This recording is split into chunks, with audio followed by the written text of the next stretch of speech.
ঘরোয়া ফুটবলের মান উন্নয়ন, জেলা পর্যায়ের ফুটবল লীগ চালুর উদ্যোগ নেওয়ার কথা জানিয়েছেন বাফুফে সভাপতি তাবিথ আউয়াল।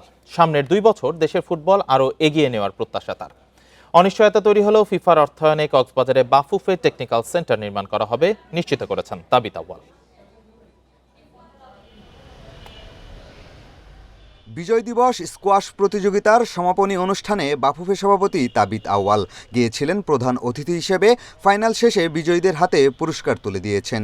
বার্তা দিয়েছেন দেশের ক্রীড়া উন্নয়নে সব ফেডারেশনের পাশে থাকার। হামজা সমিতদের মতো ফুটবলারদের আগমন মাঠের খেলায় উন্নতির ছাপ, তবে লিগের মান এখনও প্রশ্নবিদ্ধ।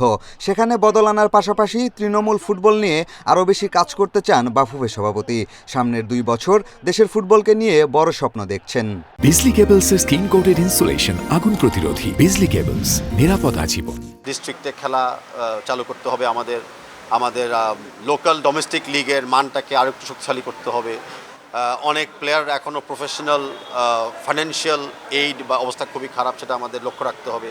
তাই মনে করি শুরুটা খুব ভালো হয়েছে, আর এই শুরুর থেকে 2026-27 সালটা আমরা আরও ভালো করতে পারবো।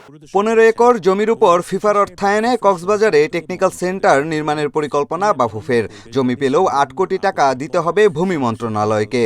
এমন অবস্থায় ফিফা প্রজেক্ট নিয়ে দেখা দিয়েছে অনিশ্চয়তা। তবে কক্সবাজারেই টেকনিক্যাল সেন্টার হবে নিশ্চিত করেছেন বাফুফে সভাপতি। মাননীয় আমাদের সরকার থেকে আমরা একদম পজিটিভ চিঠিও আমরা পেয়ে গেছি।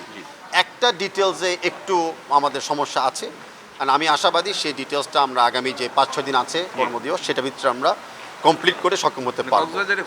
তো আমি কনফার্ম করতে পারি যে কক্সবাজারে আমাদের এলিট ট্রেনিং সেন্টারটা হবে। সাবজয়ী নারী দলের 1.5 কোটি টাকা পুরস্কার এবছরই দেওয়ার চেষ্টা করবে বাফুফে, জানিয়েছেন সভাপতি তাবিথ আউয়াল।